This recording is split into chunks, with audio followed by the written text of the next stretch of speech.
And we're live. It's Whiskey Watches the Wheels, and I am happy for tonight, guys. First off, let's start. I'm Matt. Gentlemen, introduce yourselves. Kevin. James. All right, and we have a special guest tonight, Mr. Carlos Blanco, with Vision Vents. Carlos, what's your official title with Vision Vents? Hi, all. I guess inventor at the end of the day. I love it.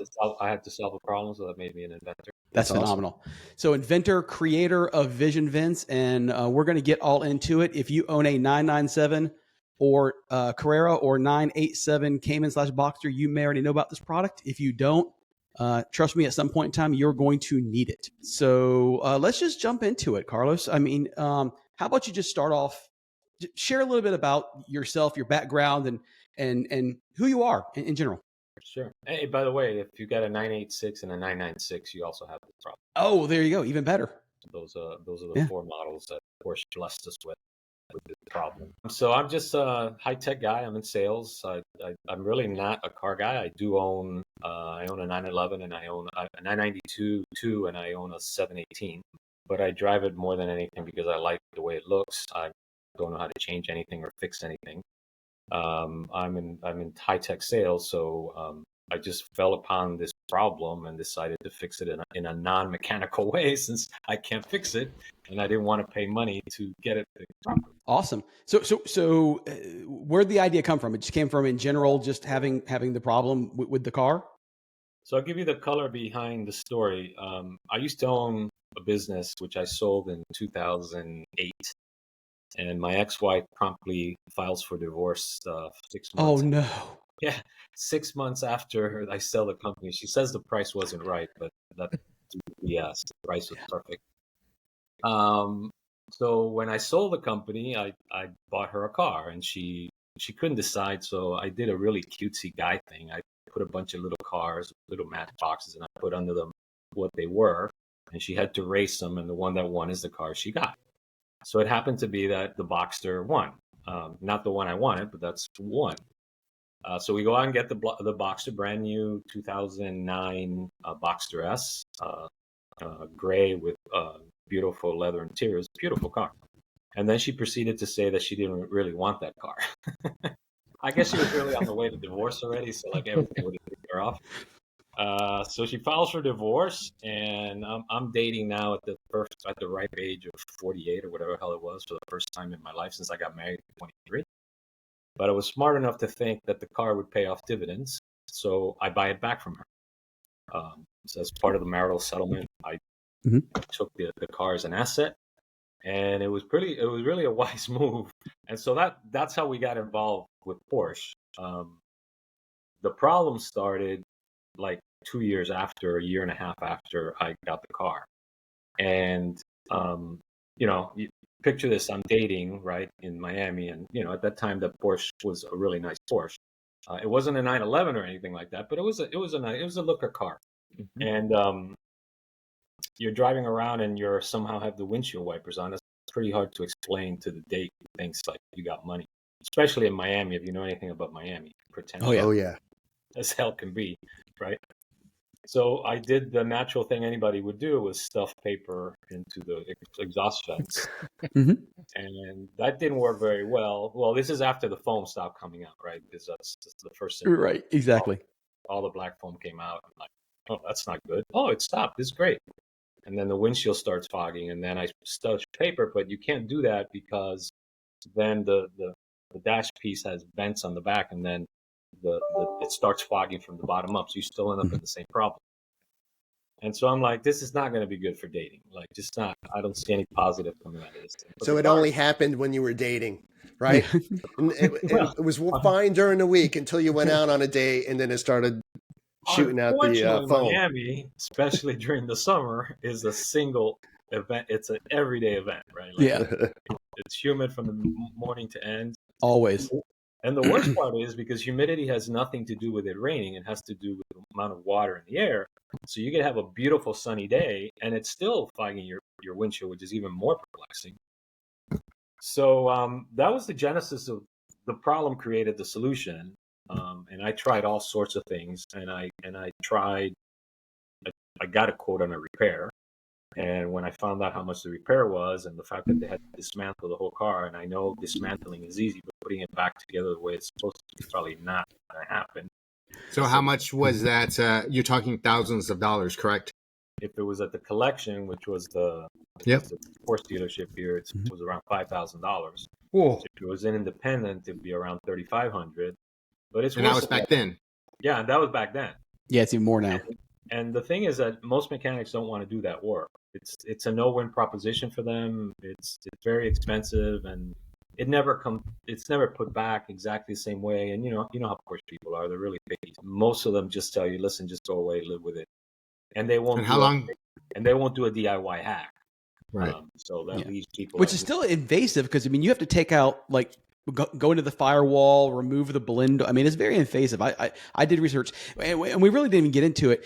For those listening, when you have a 996/997 Porsche, 911, or the same Boxster came into that generation, the foam inside the AC unit breaks down, blows out, and then you start getting all this massive fogging through the defroster onto the glass, especially with high humidity. So you could be broad daylight outside and you're just having fogging. So Carlos came up with a solution. I realized we jumped ahead of that and didn't discuss that. Yeah. So how long when did you start seeing this problem start, and how old was the vehicle? The car must have been about 2, maybe 3 years old when it's. That's it. Yeah. Wow. And it varies. And particularly in humid weather and in hot weather, it happens faster because the Germans failed to test properly. Yeah, I would think if it was sitting there, if it was sitting there, right, on the lot, and then you bought it, and 2 years later, based on the Miami heat and sun and humidity, that it would break down a lot quicker than, say, up in Virginia or somewhere. Mm-hmm. And it's funny because we have customers all over the world, which is really strange. Because I never expected it to be that way. But everywhere you look on the map, of course, it's a humid place. After Florida, Texas is probably our biggest market, and then the Southeast. But we still get customers in California, and obviously in Portland and that area because of the humidity. Well, it makes sense. My car was overseas as well. Yeah, we sold Middle East a lot, Australia, Hong Kong of all places, Malaysia, Indonesia. Again, humid area. So Philippines, as you would expect. So that's good. So you can ship to, there's companies that they don't have the means to ship overseas. So you do ship this product overseas, which is good. I mean, the reality is that it gets expensive, right? Because the shipping is $65, $70. Mm-hmm. But, the person who lives in Sydney and has a Porsche probably has no problem. Yeah, exactly. When the alternative is $3,500 to $5,000, I'll happily pay $65 and ship it over. Or finding somebody that'll hack the car for you.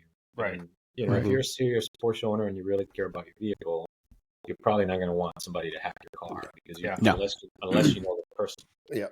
So tell me a little bit about, yes, we've identified the problem. Now, how did you tackle the solution once you were told, hey, you need to pony up $5,000 to fix this correctly?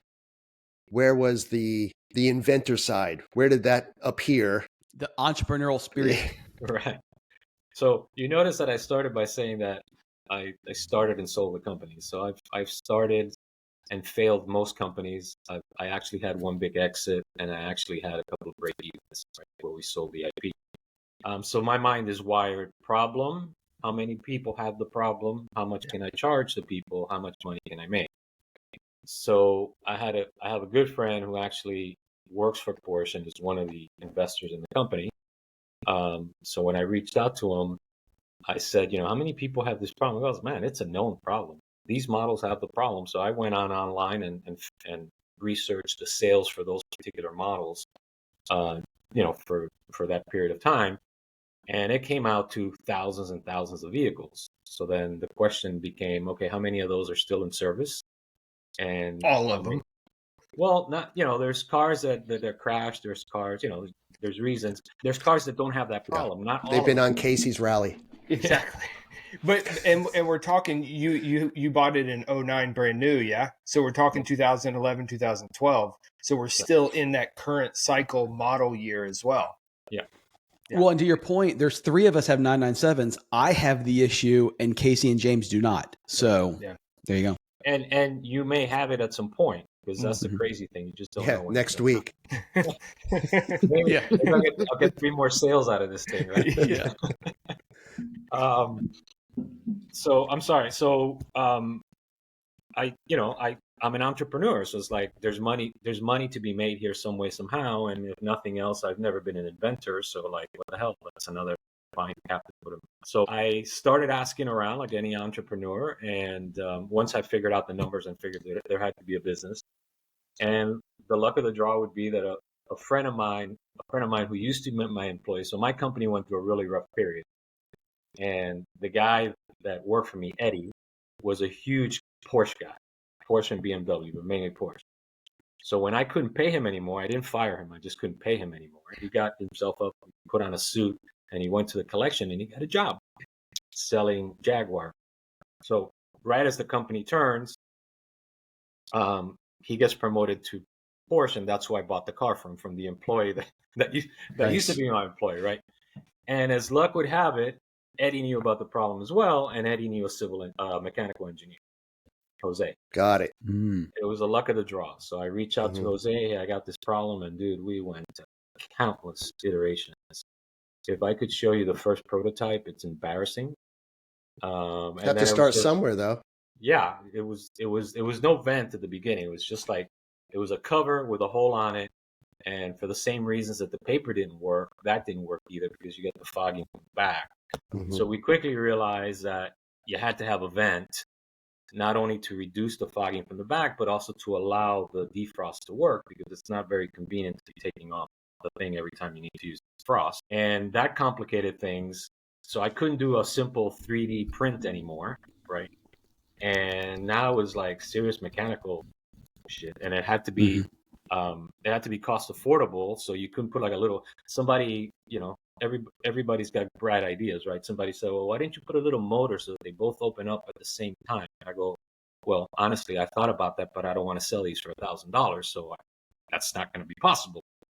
And so we iterated until we got a prototype that seemed to fit, and we got to that point, and then the journey of where to produce it started, and where to produce it cost effectively. People still complain about it being $349 retail, but we don't produce many, and they're really, really high quality, as you can attest, Matt. Yeah, they are very. Matter of fact, I was very.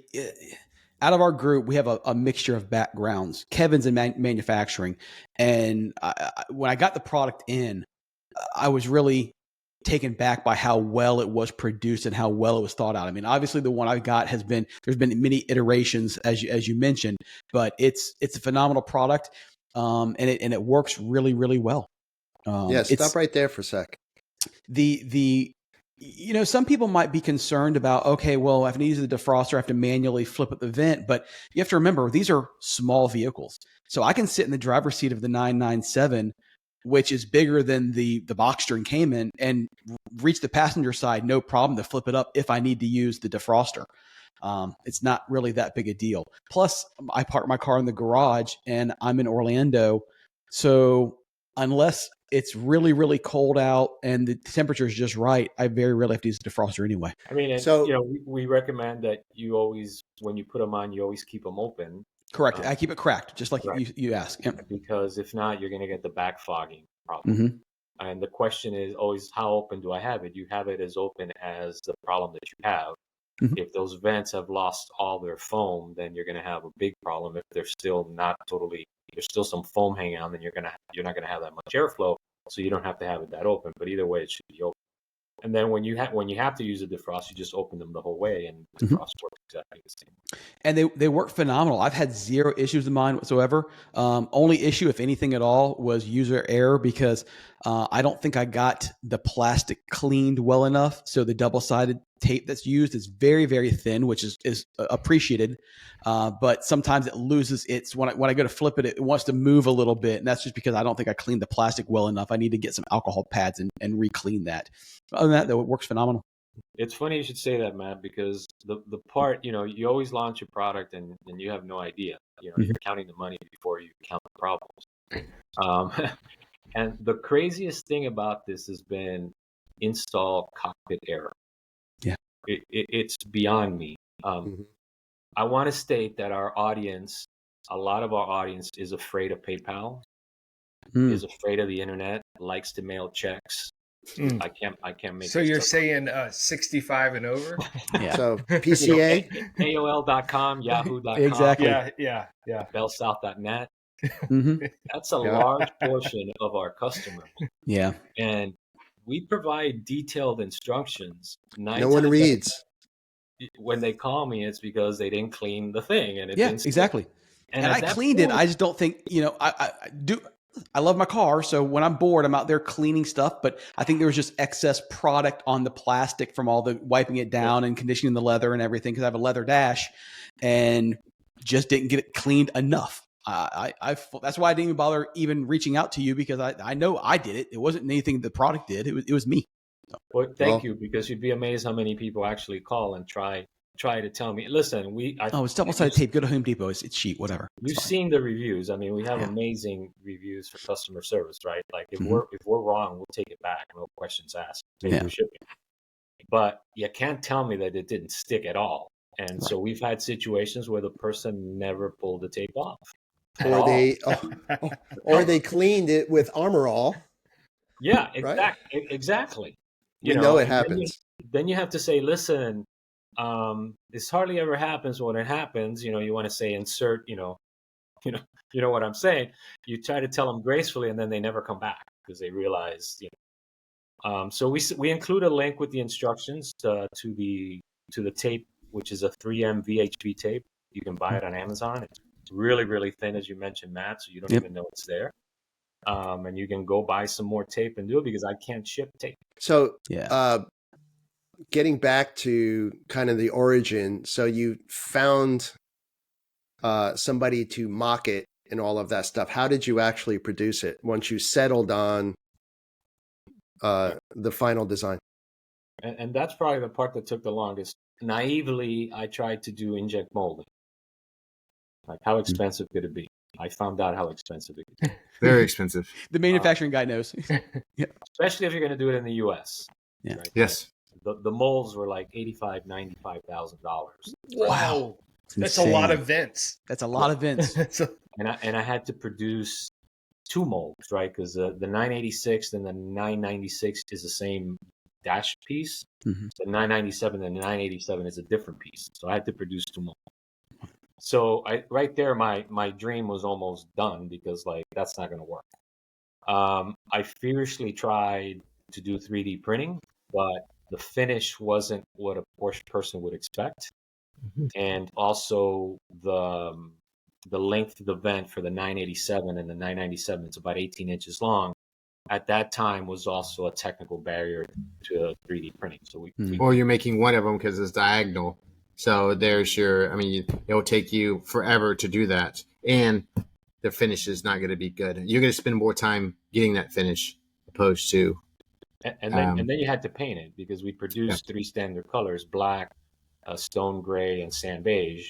And so trying to find somebody to paint that was another very cost prohibitive pain in the butt. And that was going to be one of my questions. Like, when you first came out with it, you just did a black, I'm assuming.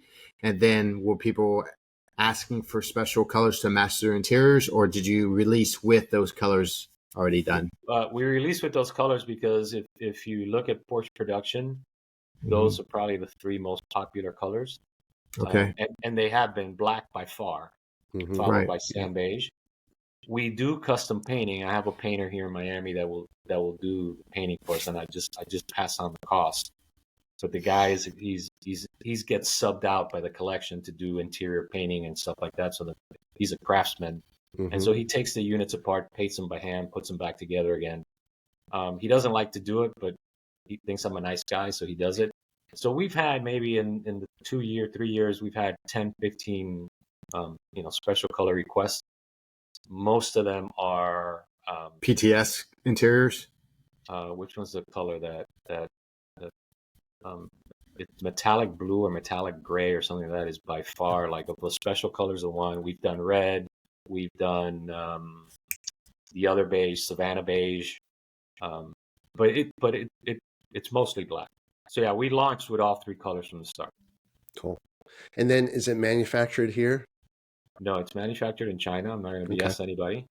And then You're supposed to say overseas. Yeah. China's a How bad did you word. No, it's source- fine. Be honest. Yeah. So did you have the history in your previous businesses to source this, or did you have to Figure it out. figure it out? Yeah. Guys, I knew nothing, like nothing. I didn't even know what inject molding was. So they are injected molded now. Well, they weren't at the beginning because Right. the mold cost was still prohibitive. Mm-hmm.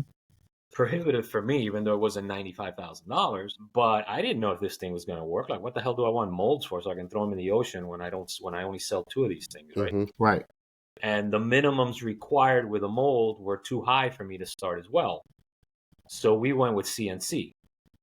Okay. Okay. CNC nylon 66 because it had to withstand the temperature and the heat, and it had to be pliable enough. So the ones that you have, Matt, are CNC. The current generation is amazing. It's inject molding now with a metal bottom, so it's a heavy product. It just sits. Yeah, that's the one that I have. It was the metal bottom. Oh, Yeah. you got the metal one? Okay. Yeah, because I've only had mine since I got them last October, November. Because you have sand beige, right? No. I have black. Oh, black. Okay. Yeah, black. Now all of the models are inject molding except for the sand beige 996, which we still have some of the old inventory, but it'll soon be inject molding as well. And so I was actually pleasant surprised. They're heavy. I mean, much heavier than you think they would be because of the metal bottom. Yeah. So it's very, very well built. Really, what I want to know is, did it help with your dating life? It's funny because I remember dating this girl named, let's call her Jan, but Jan is not her name. And she was cheating on me. I found that after the fact, and because one day I noticed she said a Boxster is a girl's car. I go, oh, this one's dating somebody with a 911. Ooh, unbelievable. So no, I mean, obviously, when you solve the problem, nobody cares, right? So it's like nobody knows it's even there. That's the beautiful thing about the vents is that it kind of look cool because like you got this thing. It's like a spoiler, you know. When you have a spoiler, you're cooler than when you don't have one. So what was it? What I like about it, and I wish I thought I had. I was looking for. I thought I had a photo of it installed in my car, and I did. I must have deleted it at some point. I was going to show it, but the way they're designed, unless you're a Porsche person that owns that particular vehicle, you wouldn't even notice it. You don't even know they're there. I mean, it literally, the color matches, everything blends in so well that it looks like an OEM part, which is what I'm all about. So that was the reason why it was a good viable option for me. One, I'm cheap. I'm not paying that money to have the thing torn out and redone. I live in Florida. I was tired of the fogging. And this is not just an issue with Porsches of this era. Porsches, Mercedes. A buddy of mine has an NSX. It has the same problem. Anything that was built in the late 90s to mid 2000s, all those cars use that same foam, and it breaks down, especially in So have you thought about doing, like, for instance, Volkswagens and same situation? Have you thought about expanding the product line? Well, there you go. There you go. Perfect. Thank you. So at that time, all the German manufacturers used the same OEM. That's why they all ended up with the same. Okay. Right. So inside the dashboard, there's an HVAC unit, right, which occupies most of your dash. And in that HVAC unit, there's these blender doors, which are meant to separate the air that's coming out of the air conditioning versus what's going out of the defrost. And what happens is those those blender doors were covered in foam, but they got, I think, 2 or 3 giant holes. And when the foam falls off, the hole exposes and the air flows out through the defrost vent. And when cold air meets outside humid air, it causes the fogging on the outside. And there's no solution for it, without solving the problem. So yes, Volkswagen has the problem. BMW has the problem. Audi. Mercedes. Go down the list. Yeah. The thing that's unique about Porsche, let's pick on our BMW friends for a little while. Okay. Yes, pick on James. Yes. I don't have any. Not anymore. You got rid of them all. The body style on a Porsche doesn't really change, right? So my Boxster was from 2009, but man, that thing still looked good because it still looked like a Porsche. Mm-hmm. You go with BMW and kind of like Lexus, right? In 3 or 4 years, they change the body style, and you go, "Whoa, damn, what was that? Mhm. Where did my car go?" And so I think therefore Porsche people tend to keep their cars much longer because Good they point. still see beauty in their car, and therefore they will invest in their car to keep it. I mean, my car was 16 years old till I finally gave it away. The one that had the problem. We don't have that dynamic with BMW and the other guys. Audi, forget it, right? Volkswagen, forget it. And then you have to be very selective about which years tend to be kept. And there are years, it's a lot of hassle for probably not a lot of squeeze. This is the entrepreneur in you figuring out it's smart. where that market is. This is the one- mindset that make and Yes. break companies. Simple as that. The one that we are thinking about doing, which we haven't talked about, is the Cayman. Not the Cayman, the Cayenne. So the Cayenne has 3 or 4 models. 2 of those models or 3 of those models have the same problem. And I get a lot of requests for Cayennes. But Cayenne is kind of, I don't want to offend any Porsche people, but that's the mass production car for Porsche. So then you kind of got to wonder how many people buy a Cayenne and want to spend $349 to fix the problem. Well, Casey owns 2 of them, so yeah. So one of those morons is me. And my oldest is the 2008 turbo. It's got nearly 290,000 miles on it now. But I'm curious though, because again, my 08 nor my 14 have this issue. So I'm curious obviously it's probably the early models, the 955, 957 that suffer from this. It's going to be the same. And I have the production, how many were produced, because I am thinking about it. In the past 2 or 3 years, we've got at least 10 requests for Cayenne. So it's not like an unknown problem. By the way, we've had calls from BMW owners and from Mercedes owners as well. They have the same problem. By the way, Mercedes has the same problem as BMW. The body line just changes so much, right? Yeah. If it's the same year, so I think the problem, and I have it written somewhere, the problem is 2004 to 2012. All right, so that'd be the 955, 957. Right. So whatever model was in those years is the model that's going to happen. Well, Casey, it has to be climate with you. I mean, have you ever noticed any foam blowing out of any of the vents of any of your vehicles? No, and So it's gotta be climate. I've known about this product for a number of years, so it's been on my radar. But I don't have any foam getting thrown at me because obviously I know that's the issue, but I just haven't seen it. Now it gets to 150 degrees here in Virginia. But perhaps because the season relative to Florida or Georgia, Texas, Southern California is shorter, perhaps that's with why. the humidity for sure. Yeah. But we have the humidity. You get the humidity, right? but I guess you but don't you only get it for a couple of days. Right. You don't have get it or for weeks. Not 12 months of the year. Same here. In North Carolina, South Carolina, we have the humid summer, but it cools down and we're good. So Well, I'm you guys sure get it's 45 days of humid weather. We get 45 days of non-humid weather. Yeah. Right. Yeah. Right. So my next question would be, when did you know you had a business with it? When was it like, oh, okay, we're going to start producing these? Maybe the question is, do you consider it a business currently, or is it just kind of like a hobby side project that happens to make a little bit of money? It's a hobby. I mean, we Okay. sold year to date 400 units, somewhere along that was, to do the math. Nobody's going to make a living at this. Mhm. I'm really happy more than anything being able to, like I always am, like when I sold my company, you start with an idea. I mean, I sold a company we employed 150 people. That is a great feeling, and then you ride the whole circle, and then you get divorced. It was like the perfect entrepreneurial dream. Oh, and I got fired from my own company that I started, so it was beautiful. Hey, this is James' life. if you I'm thinking if you only knew. It was textbook. So no, it's not a business. I'm glad I'm solving a problem. That's why I'm kind of hesitant of doing the Cayenne, because it's another involvement of a lot of time and effort, right? And cost. I mean, there's money involved in there. I mean, the development and R&D, and even though you're through, you know where to start and what hurdles you're already past, there's still R&D and development to make that work, and that takes money.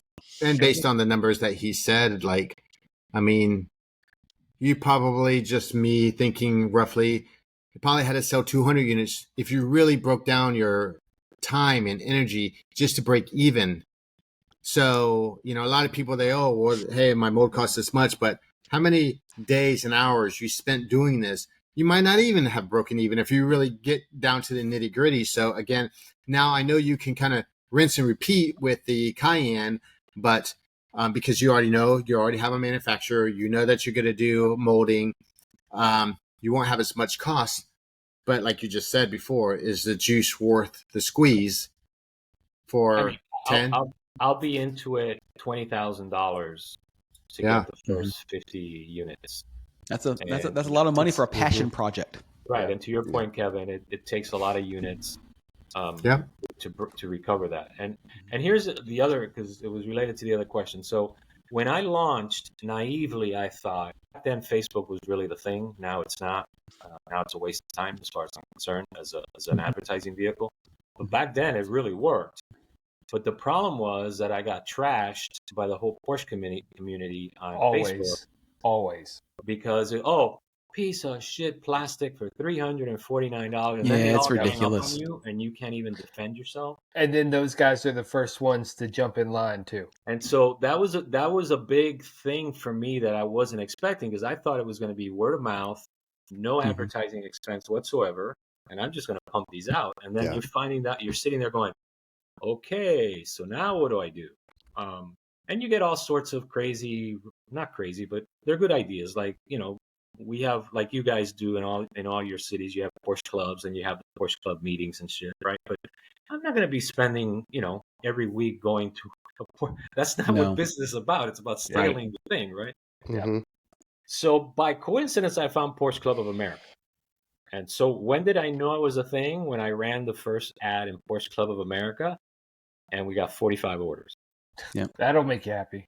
Right. Yeah, it was happy, and it made me cry, because we really hadn't sold any, and all of a sudden you got 45 to produce. So it was a long 2 weeks of like just building these things, and now I got it to the point where you receive an order, it's out in 10 minutes. Like it's which is our next podcast. We'll be talking about that, because these days, Carlos, I see a lot of companies that are taking your money and then producing the part for a client or for the customer.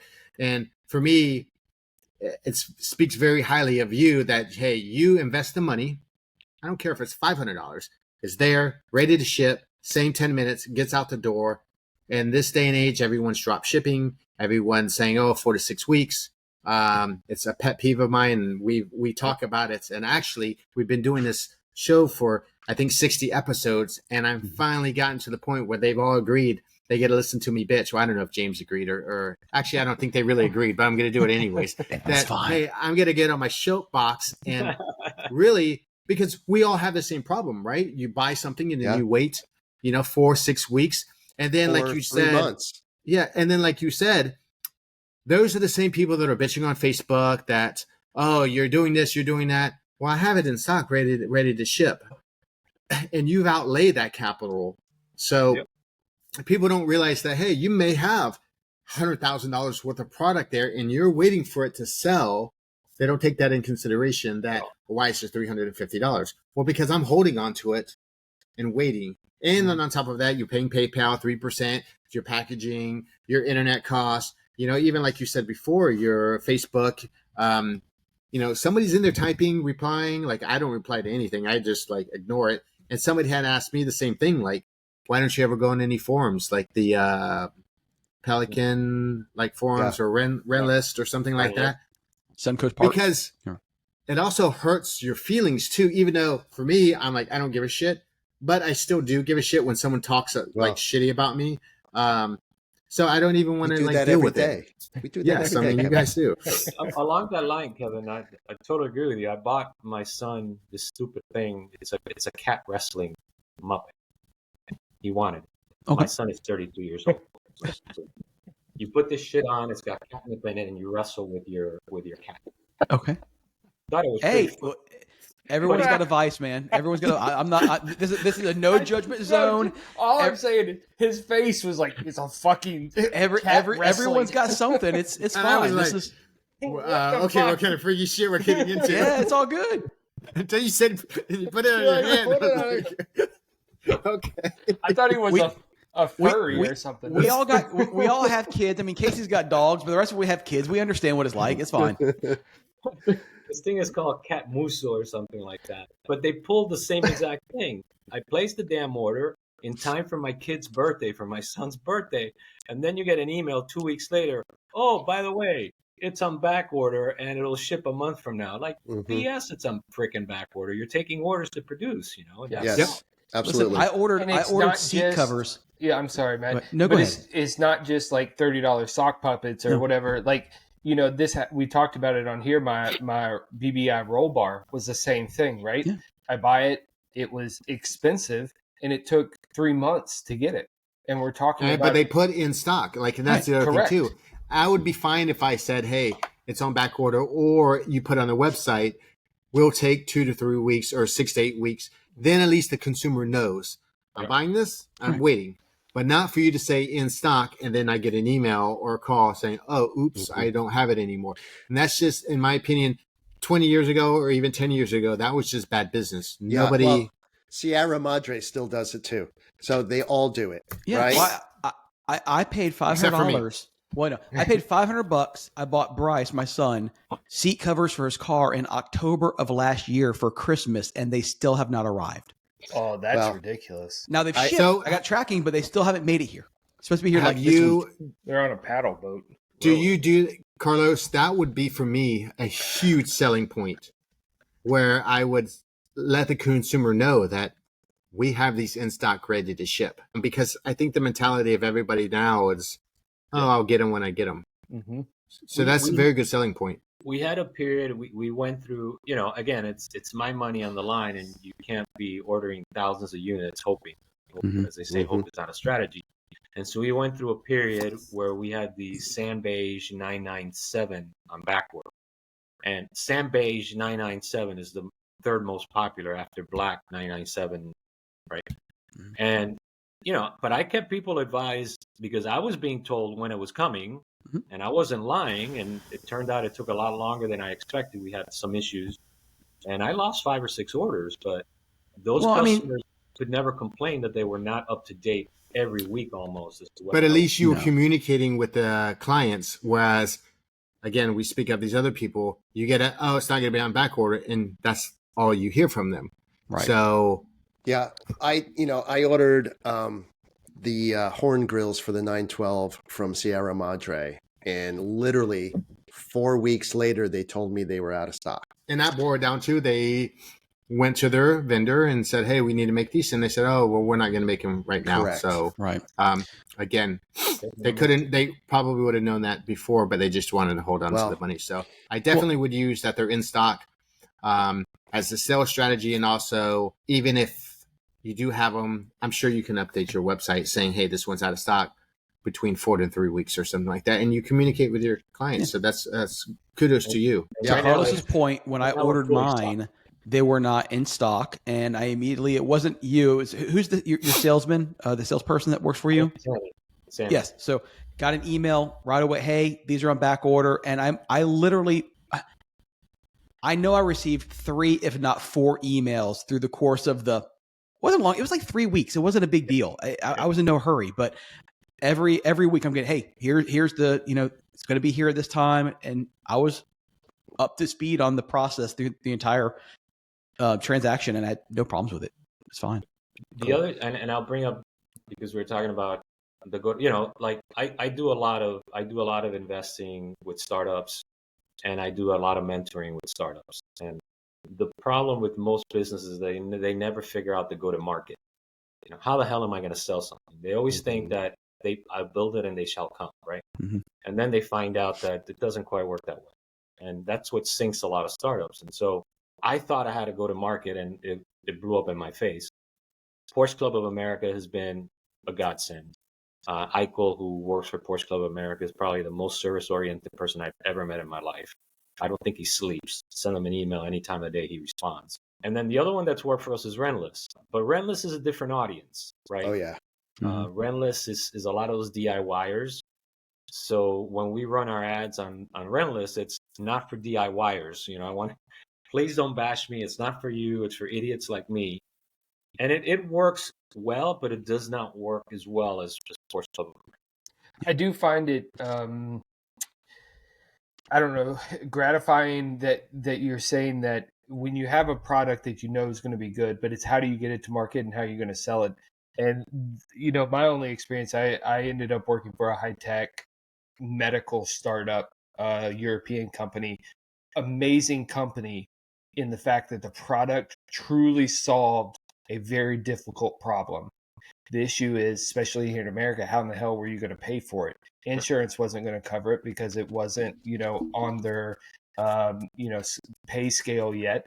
And so it was like, we're trying to sell this X dollar widget to the market that wasn't ready for it because they had no way to pay for it. They had no way to justify the cost that we were charging. And so that's obviously the biggest part is you can have something amazing, but how do you actually get it into the consumer's hands in the exchange of, money? And that's kind of my forte. I work in channel sales. So it's like, how do you move a product to somewhere? And little known fact, but after I sold my company, which is a company called Next Level, and I got divorced, I started a divorce business. Because that's what entrepreneurs do. There you go. You saw a need and you took a hold of it. Next level divorce.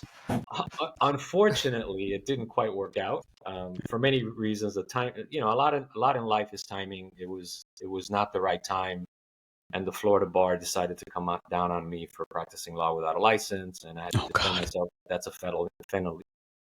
God, I can't say that word. Felony, by the way. Mm-hmm. So less than ideal. We lost a shit ton of money in the process. But as you go through that, you understand that there's a manufacturer, there's a reseller, and there's a distributor. Like, it all works the same, right? And your job as a go-to-market entrepreneur person is, how do people get paid? And make sure you go into that flow of how people get paid, and don't try to change the payment system or how people make money, because then you fail.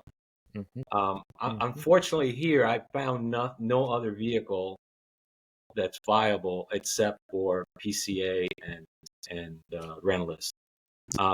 Instagram doesn't yield anything. I've advertised with that Porsche girl, if you know who she is. She's beautiful. And she did spectacular things for me. That didn't move the needle. I've tried a peer-to-peer referral where if you're a customer, I'll give you a code and you get a discount that you can pass it on to your friend, and I'll send you a $25 Amazon gift card or Starbucks. That's yielded nothing. So it's almost like it's a one-time buy, and you're so happy that you solved your own problem that you don't care to tell other people how to solve it. It's true. It's out of sight, out of mind almost, right? Because the problem solved, it's done. I'm never thinking about it again. Yeah. Well, so you hit the nail on the head, though, earlier when you said, and I wasn't necessarily surprised when you were mentioning that a lot of the people in the cars that you're creating the part for were complaining about the price. And the reality is, in the 996 and the 997, those are at a price point where a lot of people that are not necessarily the typical Porsche buyer can get into that. But they, view not that $350 or $400 is not a lot of money, but their view on $400 is different than, say, some of the rest of us. And so I can understand that. Have you ever done anything maybe at with the PCA at Works Reunion, like done a card for their handout bag or whatever, because Works Reunion is in Amelia Island. You have a different level of, massive Porsche event from all generations. And it just seems like your product might be a good fit there, even if it not necessarily having a booth, but even just a card in their handout bag, literature, something like that might give you a broader audience. Because I have no idea what we've tried. Well, to your point, Matt, if you look at our sales, it's 9971, the number 1, 996 number 2, 9873, and at the very end is 986. Mm-hmm. Right. What is happening with the old 986 and 987s is that kids are picking them up. I gave my 987 to my wife's son. The car was worth $5,000. It's like, why am I even going to sell it? I just gave it to him. And so we're seeing a lot of that coming in, where they picked up this old Porsche, they didn't know about the problem, and then for them, to your point, Matt, 349 is like, shit, I only paid $4,000. But on the flip side, I will tell you now, the Boxster I've actually developed some product and help a guy. He's doing body kits now for the Boxsters to make them look. Miles, I think Autos Works or something like that. These guys are taking these inexpensive Boxsters, just like the 964 used to be 20 years ago. Yeah. And they're making a full body kit. So we're actually seeing here, at least in Florida, Tampa, and Miami and stuff, where guys are buying Boxsters, because I think that will be the next level car that people are going to buy. And, they'll do the IMS depending on what year, and they're going to start doing, what do you call it, like mods on them? Yeah, a resto mod. In fact, actually just doing a resto mod on the car. Because I'm getting a lot of people asking me, can you make this part? Can you make that part? And that guy, Miles Autoworks, he had a big, he did very well at SEMA. So hopefully you will get some uptake on the events. Do you take credit cards and PayPal? I can't process credit cards directly, so it's through PayPal. But we take Venmo, we take credit card, we take ACH, we take wire, because a lot of the international is wire, and we take checks, believe it or not. We get a fair amount of checks, as I mentioned before. Just for those geezers. I haven't written a check, and I can't even tell you the last time I wrote a check. I'll speak to you offline about like credit cards and stuff like that, because like some of the thing too. A good question coming from a big business that you've had 150 employees, to go to something smaller, was that hard for you to do? Because you're dealing with a big scale, and now you go to something small where you may not necessarily are doing the things. And I know you started the business from ground up, but it was a different business. So did you find that a learning curve? Well, my crazy career, I was never supposed to be an entrepreneur. My dad worked at the same place for 95 years till he got cancer and died. And I thought I was going to follow in that footstep. And then I caught the bug really early on when I realized my ex-wife was not going to produce a lot, and it was going to be on me. And I put my big boy pants on, but I started in the corporate world. I worked for Citibank. I worked for Florida Power and Light. I worked for Citrix. And it is that a lot of that, people knock big corporate, but a lot of things that you learn about process, build for scale, PowerPoint has really paid off in being an entrepreneur. Now I'm currently working for a $225 million software company, right? So I'm still in the big world. But what I love about being an entrepreneur, and why I'm such a pain in the ass at the work site, is because, man, I've had to hustle. Next Level was basically bankrupt in 2002.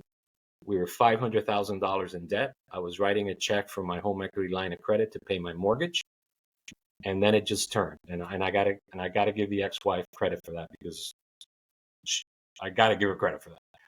So when you join these big companies and you see these people making a big deal out of nothing, I go, like, really? That's a freaking problem. It's a problem because you have 95 people trying to figure out what the problem is when all it takes is one person. So coming to this level for me is nothing. But I think I'm the most responsive person I know. So I have my list of people that if I'm about to die, who do I call? Like my wife, my current wife is not one of them, because she'll answer me 5 hours later. My brother will answer me 3 weeks from now. The only person that I would like to call would be myself and my son Dominic, because Dominic will answer. If I text the cat guy, it could be 3 or 4 days as well, right? Mm-hmm. Matt will call you back. Yeah, and so when you drive yourself, like I told my sons a long time ago when they were smaller, I give you 150%, and on a lucky day I get a 70% effort from both of you two clowns. Can we try for 90? Like, I'm not asking for 100, right? I'll text you right away. Send me a text. And so when you go into a business, whether it's small, big, or large, with that attitude, you realize that responsiveness is key, making the customer whole is key, keeping the customer informed is key, producing a quality product is good. You don't want to sell a cheap product at a good price in order to bamboozle the customer, right? So for me, getting my hands dirty is nothing. I wish this was a bigger business, so I could really turn it into a bigger business. Mm-hmm. But the reality, it's never going to be. So you have to decide. It's like being a musician. How long are you going to give your career of music before you realize it's a hobby, because you can't make a living at it? Right. So I realized, this is a hobby, but that doesn't give me the license to provide bad service. Well, you're only one step away from the customer. In a much larger company, you may not even interface with a customer. You may never hear those complaints whatsoever. So, amen. So, Kevin owns his own business. James owns his own business. Casey's in sales. I'm a general manager for a Fortune 500 company. I love corporate USA. I've been in corporate USA the last 30 years. This podcast is a passion project. I have 1,000 passion projects. I give 112% into every single one of them. But at the end of the day, I understand I'm not making money. This is a passion project. My day job is what allows me to be able to do things like this. And if you're going to get frustrated by the fact that your hobby is not producing any money, then that's not a good hobby. Correct. Yeah. Mm-hmm. I do. It's a totally different subject, and maybe one that we dive into at some point when we're bullshitting about Kevin's business and whatever. But the responsiveness thing that you said has really resonated with me lately. I listened to a few podcasts, and they've talked about how certain CEOs of big companies that everybody would know are almost instantaneous in their responses to their people, right? And that is something that I've tried to integrate into my business. When my customers reach out to me, text message, whatever, I'm always available. And I know, since we're all salespeople, that we're probably that way, because since we've all been at least fairly successful. And it's really, I think for me, when I'm buying a product and that company, when I reach out to them, like I was talking about the roll bar or whatever, takes a week to respond. I know it ain't going to be good, and I know I'm not going to like it. But, if you're one of those people who are responsive and you can dole out bad news, even in a short order, and has some positive spin on it, it does make that interaction and that transaction better, no matter what. Just the truth helps. Yeah, 100%. 100%. Or even if you don't know. So if a customer texts me a question and I don't have the answer, I'm immediately going to respond back and say, hey, you know what? I don't have the answer right now. I'm working on it, and I'll get back with you in the next 24 hours. That's right. At least they know I got the information. If I text somebody or even email them or whatever, and they ghost you, you don't know if they got it, they didn't go, it went to their spam. You have no idea. Yeah. Stacy's gotten to the point now where and I don't care, we're on vacation. Customers call me, text me, email me, Saturday night, answer. Sunday, whatever. I don't care. And she's like, well, just wait till Monday. And I'm like, no. Nope. If it's important enough for them to text me on a Saturday, it's important enough for me to give them an answer. So, Carlos, back to you. Are you planning on doing, I know it's a passion project. Have you ever had people reach out to do wholesale your product? I've got an inquiry now. Okay. And then understanding, routes to market. I don't want anybody carrying inventory on this, because you're not going to move many. So we make a sweetheart deal, which is, it's volume based. Yeah. It's an accelerating discount, and I'll drop ship, and we'll take all the calls. But again, it's one of those things that most shops, don't see this problem, but once or twice or 3 times a year until they do. And so, is it really worth for them thinking about the problem? Right. Mm-hmm.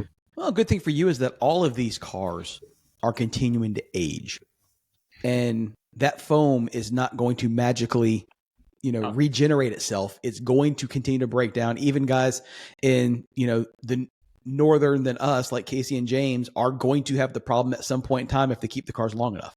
And the good thing about the 997 is it's a great car. We were talking about this a couple weeks ago on the podcast. I don't know if I'll ever get rid of the car. I might not. So.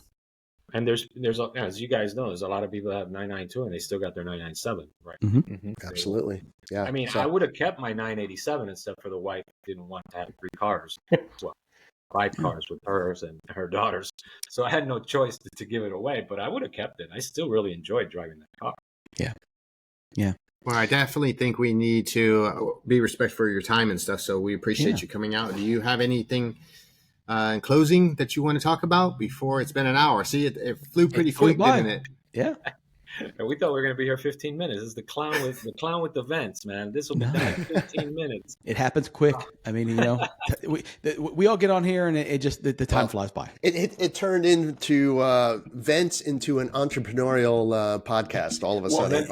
And that's what I was hoping it would, because I love this stuff. Yeah. I love the entrepreneurial spirit. I'm sincere in saying that. So I was excited to get Carlos on here, one, to talk about the product, but two, I follow him on LinkedIn. I saw his other things. And so I knew he had other things to bring to the table other than just the vents. And so in closing, there's a discount code for your viewers. It's valid until April 15th. It's WWW2025. Awesome. Thank you. So if they put in that code, they'll get 10% off the purchase of the vents. And you just input that code at checkout. Fantastic. Thank you. All right. Well, Carlos, thank you for joining us tonight. Really appreciate it. It's been a lot of fun.